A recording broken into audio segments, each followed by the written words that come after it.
Dear students, आज की video में हम बात कर रहे हैं फिल इन द ब्लैंक्स की। डियर स्टूडेंट्स, आज की वीडियो इंग्लिश मीडियम स्टूडेंट के साथ साथ हिंदी मीडियम स्टूडेंट के लिए भी है।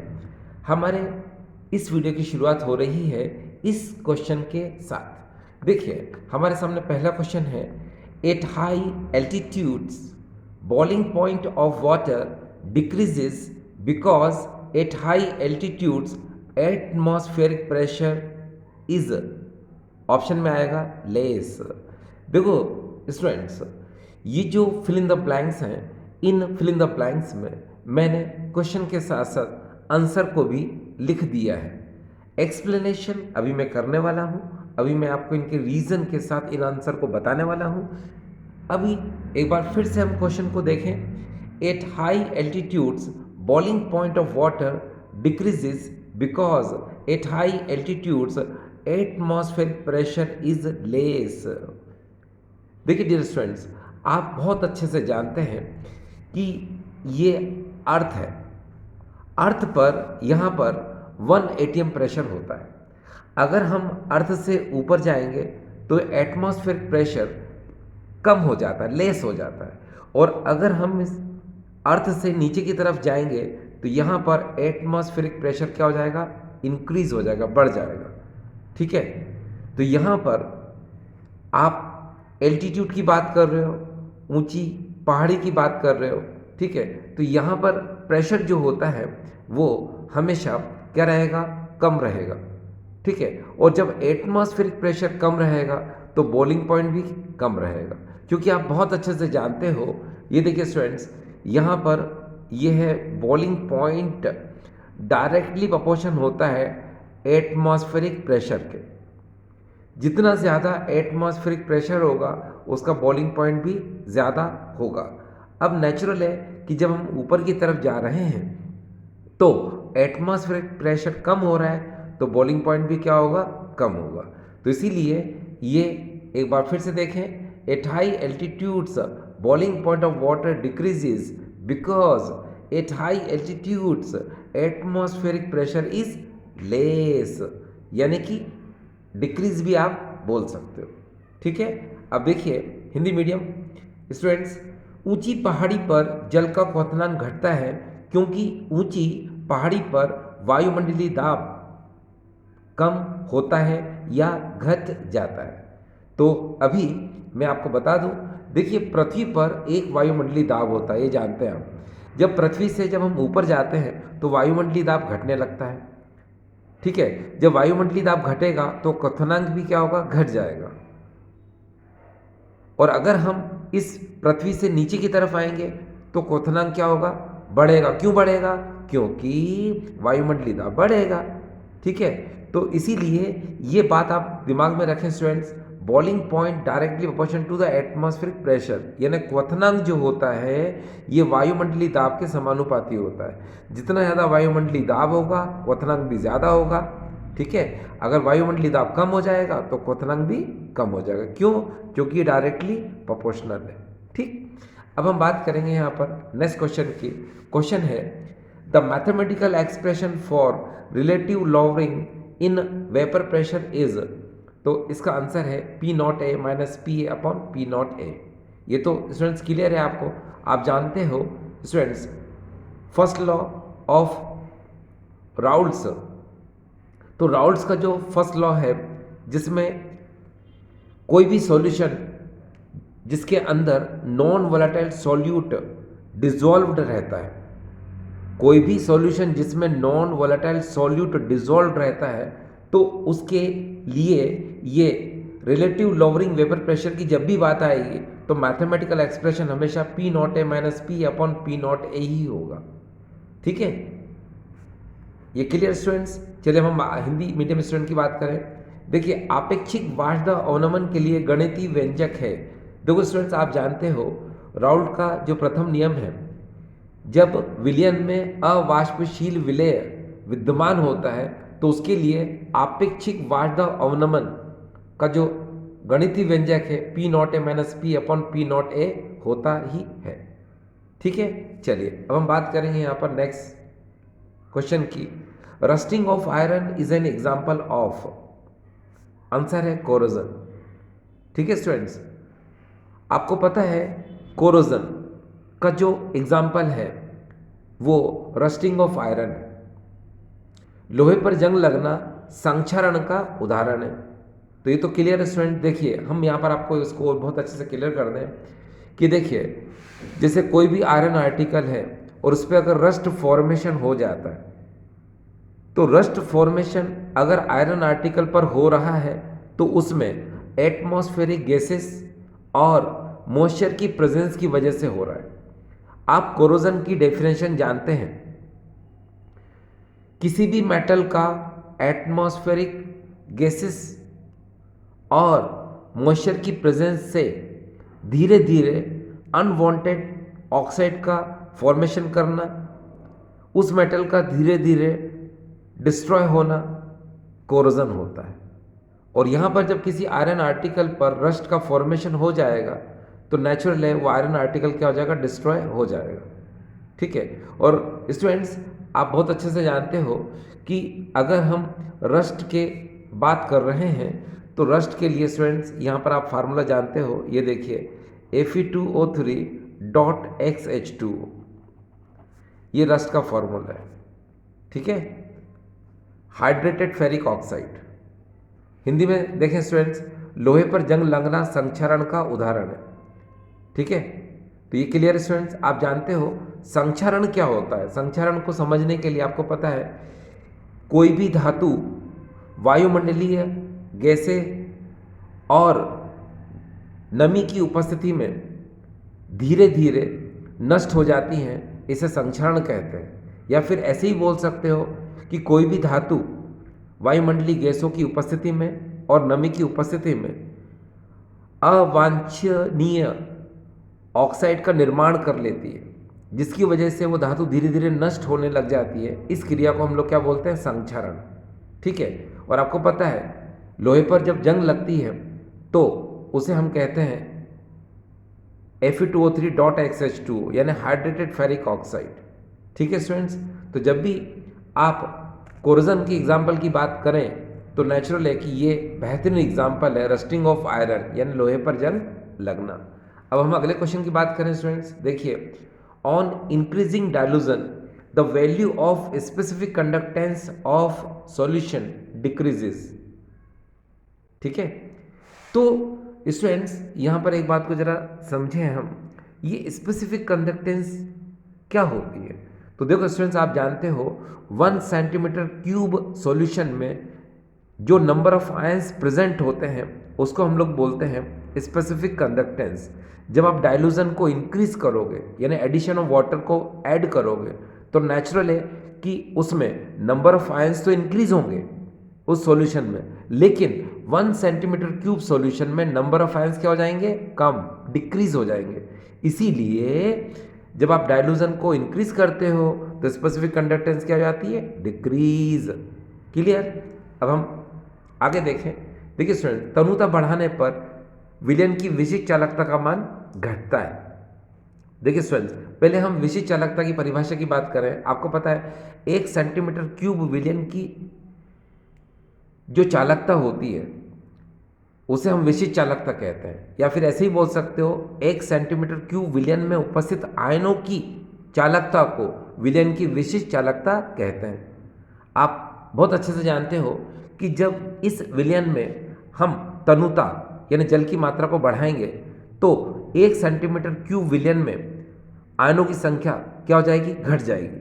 वैसे तो आप समझ रहे हैं स्टूडेंट्स कि जब तनुता बढ़ाएंगे यानी एडिशन ऑफ वाटर इंक्रीज करेंगे तो नंबर ऑफ आयंस तो इंक्रीज होते हैं, ये बात तो सच है। लेकिन 1 सेंटीमीटर क्यूब सॉल्यूशन में 1 सेंटीमीटर क्यूब विलयन में आयनों की संख्या में क्या हो जाएगी, कमी हो जाएगी, जिससे इसकी चालकता का मान क्या हो जाएगा, कम हो जाएगा।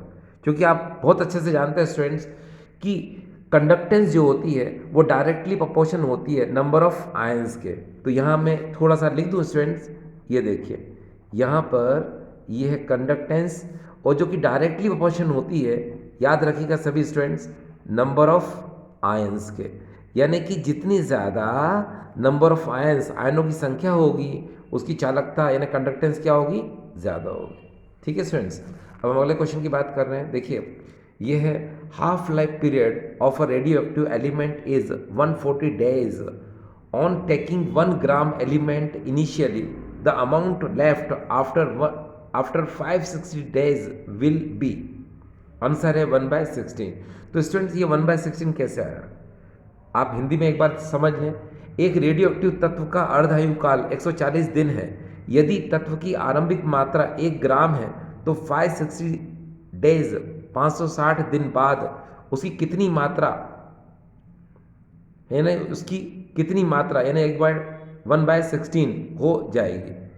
ठीक है, पहले इस क्वेश्चन को मैं समझा दूं स्टूडेंट्स, कुछ नहीं है, इजी है। उन्होंने ये कहा कि एक रेडियो एक्टिव एलिमेंट है जिसका हाफ लाइफ पीरियड कितना है 140 डेज है।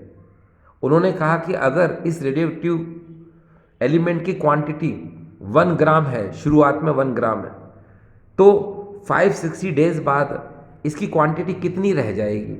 तो कोई दिक्कत नहीं स्टूडेंट्स, हमेशा याद रखिए जब भी इस तरह के क्वेश्चन आते हैं, ठीक है, तो आपके पास ये फार्मूला है, इससे आप किसी भी तरह का क्वेश्चन सॉल्व कर सकते हैं। अब स्टूडेंट्स याद रखिए इससे किस किस टाइप के क्वेश्चन सॉल्व कर सकते हैं। याद रखिएगा ये क्वेश्चन यानी ये ट्रिक तभी फॉलो होती है जब हाफ लाइफ पीरियड या तो गिवन हो या फिर हाफ लाइफ पीरियड आपको डिटरमाइन करना हो।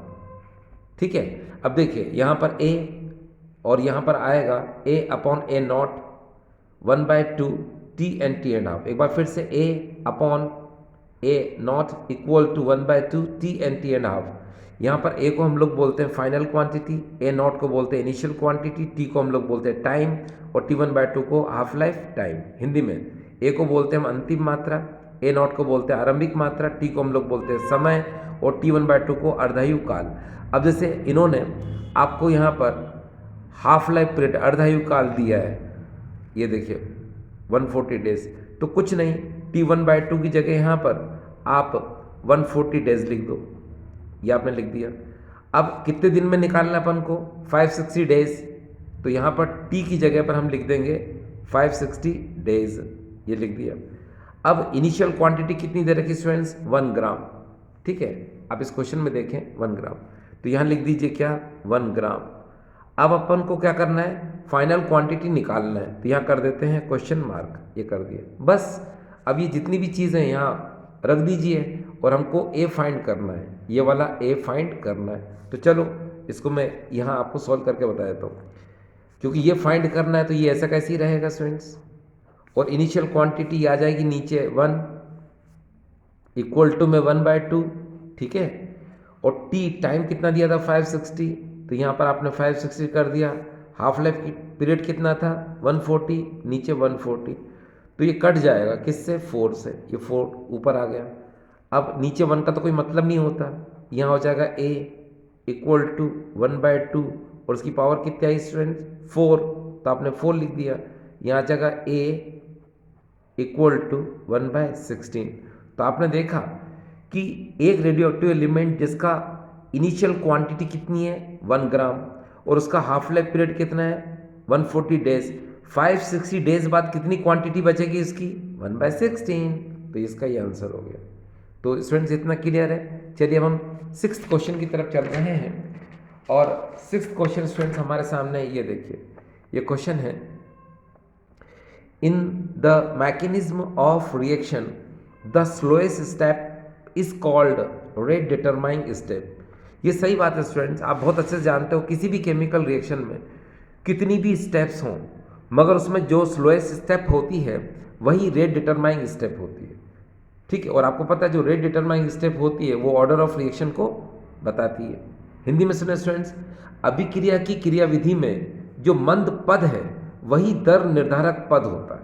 दर निर्धारक पद होता है। आपने देखा हो किसी भी रासायनिक अभिक्रिया में कितने भी पद हो लेकिन उनमें जो मंद पद होता है वही दर निर्धारक पद होता है जिस पर अभिक्रिया की कोटि निर्भर करती है। ठीक है स्टूडेंट्स, चलिए हम आगे चलते हैं। हमारे सामने 7th क्वेश्चन है unit of rate constant for third order reaction is, answer दिया इन्होंने मोल -2 लीटर टू सेकेंड इनवर्स। ये कैसे आया ये मैं बता रहा हूँ, हिंदी में सुने। तृतीय कोटि अभिक्रिया के लिए दर स्थिरांक का मान या दर स्थिरांक का मात्रक मोल -2 लीटर टू सेकेंड इनवर्स होता है। तो डियर स्टूडेंट ये तो हम अभी रट रहे हैं थोड़ा सा, लेकिन समझते हैं कैसे। देखो स्टूडेंट, अगर इस तरह का जब भी कोई क्वेश्चन आता है, जैसे थर्ड ऑर्डर के लिए आया, सेकंड के लिए भी आ सकता है, फर्स्ट के लिए भी आ सकता है, जीरो के लिए भी आ सकता है, किसी के भी ऑर्डर के लिए आ जाए, तो आपके पास एक फार्मूला है स्टूडेंट। देखिए यहाँ लिख देता हूँ मैं, आपको अगर यूनिट्स निकालने हैं तो ये फार्मूला है मोल पर लीटर, और यहाँ हो जाएगा ये पर सेकेंड, और अपॉन में आएगा मोल पर लीटर, और यहाँ पर स्मॉल एन कर दीजिए। यहाँ स्मॉल एन का मतलब होता है स्टूडेंट्स ऑर्डर ऑफ रिएक्शन। ये ऑर्डर ऑफ रिएक्शन यानी कि अभिक्रिया की कोटि है ये, ठीक है स्टूडेंट्स। अब जैसे मान लो यहाँ पर आपको दिया है थर्ड ऑर्डर, तो एन की जगह 3 लिख दो, बस सिंपल। अब देखो चलो सॉल्व करते हैं इसको। देखो ऊपर मोल पर लीटर पर सेकेंड, नीचे क्या है स्टूडेंट्स मोल पर लीटर का होल, मतलब क्यूब कर दिया हमने यहाँ पर क्यूब। अब क्यूब का मतलब स्टूडेंट्स आपको पता है, मोल पर लीटर से मोल पर लीटर काट दो, अभी भी नीचे कितने बच गए स्टूडेंट्स 2 टाइम तक बच गए। तो ऊपर क्या है स्टूडेंट्स आपको पता है सेकेंड इन्वर्स ही है, और नीचे क्या हो जाएगा, अभी 2 बार और है, मोल लीटर -1 का स्क्वायर। अब ये 2 का मल्टीप्लाई करो तो क्या हो जाएगा स्टूडेंट्स, ऊपर तो सेकेंड इन्वर्स ऐसे ही आएगा, नीचे क्या हो जाएगा मोल का स्क्वायर और लीटर का -2, ठीक है। अब जब ये मोल ऊपर जाएगा स्टूडेंट्स तो आपको पता है क्या होगा, ये इन्वर्स का हो जाएगा, यानी मोल -2 लीटर -2 ऊपर जाएगा तो क्या हो जाएगा स्टूडेंट लीटर 2 हो जाएगा, और सेकेंड इन्वर्स तो वैसा का वैसे ही है, तो क्या हो जाएगा स्टूडेंट सेकेंड इन्वर्स। तो क्लियर स्टूडेंट्स ये देखिए मैच कर रहा है इससे, ठीक है। चलिए हम आगे चलते हैं। अगला क्वेश्चन स्टूडेंट्स हमारे सामने है, ये देखिए 8th elements of first inner transition series are called lanthanides, ठीक है। हिंदी में पहले सुन लेते हैं हम। अंतर संक्रमण श्रेणी के प्रथम श्रेणी के तत्वों को लेंथेनाइड कहते हैं। देखिए डियर स्टूडेंट्स, आप बहुत अच्छे से जानते हैं ए ब्लॉक एलिमेंट्स की अगर हम बात करते हैं, आपने पीरियोडिक टेबल को देखा होगा, उसके बॉटम पर जो ए ब्लॉक एलिमेंट्स होते हैं उनमें 2 सीरीज होती हैं, एक लेंथेनाइड फर्स्ट पर और सेकंड होती है एक्टिनाइड। तो ये फर्स्ट सीरीज की बात कर रहा है, तो फर्स्ट सीरीज में क्या होगा स्टूडेंट्स लेंथेनाइड, और सेकंड में क्या होता है स्टूडेंट्स एक्टिनाइड्स होता है। तो ये आंसर इसका ठीक है। अब डियर स्टूडेंट्स यहाँ थोड़ा समझने वाली बात है, आपको यहाँ थोड़ा सा अटेंशन देना पड़ेगा। देखो students, the chemical name of EDTA is, अब इसकी नेमिंग पे जरा हम ध्यान दें, ethylene diamine tetra acetic acid. ज़्यादातर हमने स्टूडेंट्स इसका नाम कोऑर्डिनेशन कंपाउंड में एज ए लिगेंड सुन रखा है, इथिलीन डायमीन टेट्रा एसीटेटो आयन, ठीक है। लेकिन वो लिगेंड के लिए अगर हम इसके केमिकल नेम की बात करते हैं स्टूडेंट्स, तो EDTA का जो फुल फॉर्म है वो इस तरह से है, ethylene diamine tetra acetic acid, ठीक है। ये ethylene diamine tetra acetic acid, ठीक है। हिंदी में EDTA का रासायनिक नाम इथिलीन डायमीन टेट्रा एसिटिक अम्ल है। अब स्टूडेंट हम बात करते हैं अगले क्वेश्चन की।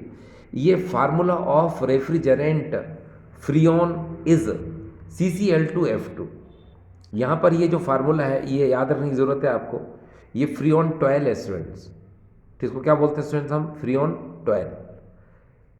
और एक बार फिर से देखें, formula of refrigerant Freon is CCl2F2, यानी इसको क्या बोलते हैं हम स्टूडेंट फ्रियोन 12। लिख देता हूँ मैं यहाँ पर, ये है फ्रियोन 12। अब ये फ्रियोन 12 क्यों बोलते हैं तो मैं बता रहा हूँ आपको, हिंदी में पहले सुने, प्रशीतक फ्रियोन का सूत्र CCl2F2 यानी ये होता है। अब स्टूडेंट्स एक बात को जरा समझते हैं हम लोग कि इसकी नेमिंग फ्रियोन 12 कैसे है। तो यहाँ पर अगर मान लो 1 कार्बन है तो उसको हम 0 कहते हैं, और अगर 2 कार्बन है तो हम उसको 1 बोलते हैं, ठीक है स्टूडेंट्स। दूसरी बात, Cl यहाँ कितने भी हों, 2 हो 3 हो 4 हो, ठीक है, उनको 1 ही लिखा जाता है। और जितने F हों, अगर F2 है तो उसे 2 लिखा जाएगा, अगर F3 है तो 3 लिखा जाएगा, और F4 है तो उसे 4 लिखा जाएगा। अब इतने से कॉन्सेप्ट को समझने के लिए स्टूडेंट्स आप ये देखें, जैसे यहाँ पर CCl2F2 है, तो यहाँ पर कार्बन कितना है, 1 है, तो 1 को मैंने क्या बताया, 0 लिखते हैं, तो हमने यहाँ लिख दिया इसको 0। अब Cl यहाँ कितने भी हों क्या लिखते हैं, 1, तो ये 1 लिख दिया। F यहाँ पर 2 है तो हमने लिख दिया 2, तो क्या हो जाएगा स्टूडेंट, फ्रीऑन 12। अब अगर मान लो यहाँ ये चेंज होता है स्टूडेंट्स, कैसे होता आप जरा देखें, यहाँ पर ये ऐसे होता है C2 और यहाँ पर होता Cl2 और यहाँ होता है F4, ये ऐसे होता। तो मैंने बताया यहाँ पर कि जितने कार्बन होते हैं उससे एक कम कर दो आप, एक था तो 0 हो गया, 2 थे तो 1 हो गया, तो यहाँ पर 2 है तो क्या हो जाएगा 1, यानी 1 कर दो आप। Cl कितने भी हो 1 ही बोलते हैं, F कितने यहाँ पर 4, तो ये 4, तो अब इसका नाम हो जाएगा फ्रीऑन 114। तो ये क्लियर स्टूडेंट्स, तो ये आई होप थोड़ा सा ये क्लियर हो रहा होगा आपको कि इसको फ्रीऑन 12 हम कैसे बोलते हैं। ठीक है स्टूडेंट्स, अब यहाँ पर हम अब अगले क्वेश्चन की बात कर रहे हैं स्टूडेंट्स। ये देखिए अगला क्वेश्चन हमारे सामने है, ये देखिए, in haloarene substitution reaction are mainly, answer है इलेक्ट्रोफिलिक। हिंदी में सुने, हेलोएरीन में मुख्यतः इलेक्ट्रॉन स्नेही प्रतिस्थापन अभिक्रिया होती है। ये बात सच है स्टूडेंट्स, आप बहुत अच्छे से जानते हो, आपने देखा होगा हेलोएरीन ये हेलो अल्केन के कंपैरिजन में लेस रिएक्टिव है, ये हेलो अल्केन की तुलना में कम क्रियाशील होता है। ये हेलोएरीन जो है ये हेलोजनेशन, नाइट्रेशन, सल्फोनेशन, फिडेलक्राफ्ट, ये जितनी भी रिएक्शन के मैंने नाम बताया आपको, हेलोजनेशन, नाइट्रेशन, सल्फोनेशन, फिडेलक्राफ्ट, ये सब इलेक्ट्रोफिलिक सब्स्टिट्यूशन रिएक्शन है। ठीक है, तो ये क्लियर स्टूडेंट्स कि हेलोएरीन जो है इलेक्ट्रोफिलिक सब्स्टिट्यूशन रिएक्शन जल्दी देता है। ठीक है, और हेलो अल्केन जो है न्यूक्लियोफिलिक सब्स्टिट्यूशन रिएक्शन जल्दी देता है। ठीक, अब अगले क्वेश्चन की बात करें स्टूडेंट्स हम, alcohol reacts with I2 and base to give yellow precipitate of iodoform CHI3। yes, देखो स्टूडेंट्स आपको पता है आयोडोफॉर्म किस किस तरीके से आप बनाया जा सकता है वो तो मैं बताऊंगा ही, पहले इसको देखें आप। Alcohol reacts with I2 and base, यहां पर 3 चीजों पे ध्यान दीजिए, एक एल्कोहल, दूसरा I2, तीसरा बेस, इनसे रिएक्ट करके क्या बनता है आयोडोफॉर्म, जो कि येलो प्रेसिपिटेट होता है। हिंदी में पहले सुने हम, एल्कोहल आयोडीन तथा क्षार के साथ क्रिया करके पीले रंग का अवक्षेप आयोडोफॉर्म बनाता है। देखो स्टूडेंट्स, यहाँ पर अगर हम बात करें आयोडोफॉर्म की, तो आयोडोफॉर्म स्टूडेंट्स, आयोडोफॉर्म देखो एल्कोहल से बन सकता है, आप जानते हैं, एल्डिहाइड से बन सकता है स्टूडेंट्स, आप जानते हैं, कीटोन से बन सकता है स्टूडेंट्स, आप जानते हैं, एल्कोहल हो, एल्डिहाइड हो, कीटोन हो, और इसकी रिएक्शन अगर हम I2 के साथ तो करेंगे आयोडोफॉर्म के लिए, क्लोरोफॉर्म होगा तो Cl2 लेंगे, हाँ। लेकिन यहाँ पर बेस के लिए हम या तो NaOH ले सकते हैं स्टूडेंट्स, या फिर हम KOH ले सकते हैं, या फिर हम Na2CO3 सोडियम कार्बोनेट भी ले सकते हैं। तो ये थोड़ा सा याद रखिएगा, जब भी हम ऐसा करेंगे तो याद रखिए स्टूडेंट्स, हमेशा यहाँ पर आयोडोफॉर्म CHI3 ही बनेगा। ठीक है, चलिए हम आगे क्वेश्चन में चलें स्टूडेंट्स। देखिए यहाँ पर 40% aqueous solution of formaldehyde is called formalin. ये देखिए स्टूडेंट्स, ये फॉर्मेलिन। ठीक है, याद रखने की जरूरत है, 40% एक्वस सॉल्यूशन ऑफ फॉर्मेल्डिहाइड जो होता है ये क्या होता है, इसको हम फॉर्मेलिन बोलते हैं। ठीक है, और फॉर्मेलिन का यूज आपको पता है स्टूडेंट्स, डेड बॉडी के प्रिजर्वेशन के लिए, और ये जो एनाटॉमिकल, ये जो हम स्पेसिमेन की बात कर रहे हैं उनके प्रिजर्व के लिए इसका यूज़ करते हैं। एक बार फिर से स्टूडेंट्स, फॉर्मेलिन का यूज़ डेड बॉडी के प्रिजर्वेशन के लिए करते हैं, इतना याद रखिए स्टूडेंट्स। ठीक है, चाहे वो ह्यूमन बॉडी हो या फिर हम अगर स्पेसिमेन की बात करें जैसे किंग कोबरा, स्टार फिश, ये इनको भी हम प्रिजर्व के लिए हम फॉर्मेलिन का यूज़ कर सकते हैं। हिंदी में सुने स्टूडेंट्स, फॉर्मेल्डिहाइड का 40% जलीय विलयन फॉर्मेलिन कहलाता है। इसका उपयोग मैंने बताया मृत शरीर के परिरक्षण के लिए, और ये जंतु विज्ञान में जो नमूने होते हैं जैसे किंग कोबरा, स्टार फिश, इनके परिरक्षण के लिए इनका यूज़ किया जाता है। और एक बात और स्टूडेंट्स, जो पेशेंट जो बीमार लोग होते हैं उनके रूम को, उनके कपड़ों को भी हम फॉर्मेलिन से वॉश करते हैं, ठीक है, ताकि जर्म्स जो कीटाणु हैं वो मर जाए। अब हम आगे की तरफ बात करें स्टूडेंट्स, ये देखिए अगला क्वेश्चन है, by the reaction of aldehyde containing alpha hydrogen with dilute NaOH aldol is formed. बिल्कुल सही बात है, इसकी रिएक्शन स्टूडेंट मैं बता रहा हूँ आपको। पहले हम हिंदी में बात करें, अल्फा हाइड्रोजन युक्त एल्डिहाइड एवं तनु NaOH की अभिक्रिया द्वारा एल्डोल का निर्माण होता है। तो चलो स्टूडेंट इसकी रिएक्शन को समझ लेते हैं। देखिए, ऐसा एल्डिहाइड जिसमें अल्फा हाइड्रोजन हो, ठीक है, और डाइल्यूट NaOH के साथ उसको रिएक्ट किया जाए तो क्या बनाता है, एल्डोल। कैसे बनाता है, देखो स्टूडेंट्स, यहाँ पर हम सबसे पहले लिख लेते हैं CH3CHO, हमने ऐसे लिखा। हम एक बार CH3CHO को और लिख लेते हैं, लेकिन याद रखिए इसके ऑक्सीजन के सामने इस CH3 के H को हम ऐसे लिख सकते हैं क्या, ये देखिए ऐसे लिख दो, ये CH2CHO, तो बात तो वही होगी स्टूडेंट। देखिए CH3CHO CH3CHO। अब यहाँ पर हम प्रेजेंस लेंगे डाइल्यूट NaOH की। अब आपको करना क्या है, OH को, इनको आपको ऐड करना है। तो देखो यहाँ पर क्या होगा, CH3CH, ये OH, ये आप नीचे ऐसे लिख दो इसको, और फिर यहाँ क्या हो जाएगा, यहाँ पर CH2 और ये हो जाएगा CHO। ये देख रहे हैं आप, इसमें एल्डिहाइड और अल्कोहल दोनों हैं, इसलिए इसको बोलेंगे हम एल्डोल, ठीक है। और अगर यहाँ से वाटर निकाल दिया जाए तो उसको बोलेंगे फिर हम एल्डोल कंडेंसेशन, एल्डोल संघनन। तो ये आपको क्लियर हो गया। अब आपके दिमाग में चल रहा होगा कि सर अल्फा हाइड्रोजन युक्त एल्डिहाइड मतलब ऐसा एल्डिहाइड जिसमें अल्फा हाइड्रोजन है। तो स्टूडेंट देखिए इसको कैसे लिखेंगे आप, जैसे CH3CHO है तो CHO फंक्शनल ग्रुप तो ये हो गया, और इसके कार्बन को आप ऐसे लिख दीजिए और हाइड्रोजन को डियर स्टूडेंट्स ऐसे लिख दीजिए, ये ऐसे। तो आपने देखा ये फंक्शनल ग्रुप है। फंक्शनल ग्रुप के बाद जो कार्बन होता है उसको हम लोग अल्फा कार्बन कहते हैं, और यहाँ पर जो हाइड्रोजन आपको नज़र आ रहा है इसको क्या कहेंगे हम, अल्फा हाइड्रोजन। तो यहाँ पर ये जो एसेटल्डिहाइड है इसमें 3 अल्फा हाइड्रोजन है। अगर हम फॉर्मल्डिहाइड को लेते हैं स्टूडेंट्स, ये देखिए HCHO, तो इसमें अल्फा हाइड्रोजन नहीं है। क्यों, क्योंकि ये फंक्शनल ग्रुप है, और फंक्शनल ग्रुप से जो कार्बन जुड़ता है उसको हम लोग अल्फा कार्बन बोलते हैं। तो यहाँ जब अल्फा कार्बन है ही नहीं तो अल्फा हाइड्रोजन बोला ही नहीं जाएगा, इसलिए इसमें कोई अल्फा हाइड्रोजन नहीं होता है, ठीक है स्टूडेंट्स। चलिए हम अगले क्वेश्चन की बात कर रहे हैं। अब जैसे ये कभी कभी हमको ये लैंग्वेज में भी दे दिया जाता है इस क्वेश्चन को, ठीक है, कि बेंजोइक एसिड की रिएक्शन अगर हम N3H से करते हैं तो बताओ यहाँ क्या बनेगा। या फिर इस तरह से अगर क्वेश्चन दे दिया जाए तो स्टूडेंट्स याद रखिए, यहाँ पर ये जो हमें नज़र आ रहा है इसको हम लोग बोलते हैं हाइड्रोजोइक एसिड, हाइड्रोजोइक अम्ल। इसकी रिएक्शन अगर बेंजोइक एसिड से करें या फिर यहाँ पर एसिटिक एसिड आ जाए तो भी आप ले सकते हो। याद रखिएगा स्टूडेंट, यहाँ प्रेजेंस होती है कंसंट्रेट H2SO4 की, और टेम्परेचर होता है 50 से 55 डिग्री सेंटीग्रेड, ठीक है। अब क्वेश्चन में नहीं था तो मैंने नहीं बताया आपको, लेकिन होना चाहिए क्वेश्चन के अंदर कंसंट्रेट H2SO4, ठीक है स्टूडेंट्स, और रिएक्शन है 50 से 55 डिग्री सेंटीग्रेड पर रिएक्शन होती है। अब देखिए स्टूडेंट, यहाँ N3H है तो कैसे लिख सकते हो इसको आप स्टूडेंट्स, N2 और NH में हमेशा लिखा करो हाइड्रोजोइक एसिड को।